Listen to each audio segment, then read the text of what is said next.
সম্মানিত উপস্থিতি, আমি ক্যাম আমির খসরু চট্টগ্রাম থেকে এই নারায়ণগঞ্জে আসা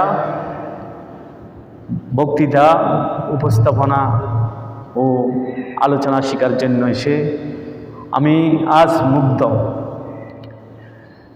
এরকম একটা স্টেজ আমি অনেকদিন ধরে খুঁজতেছিলাম, কিন্তু সেই সৌভাগ্য আমার আগে হয়নি। এখন এখানে এসে উপলব্ধি করলাম যে এটা আসলে আমার অনেক আগে শেখা দরকার ছিল। তো আলহামদুলিল্লাহ, দেরিতে হলেও যে আমি এরকম একটা ব্যবস্থাপনা খুঁজে পেয়েছি, মহান আল্লাহ তাআলার দরবারে লাখো কোটি শুকরিয়া জ্ঞাপন করছি।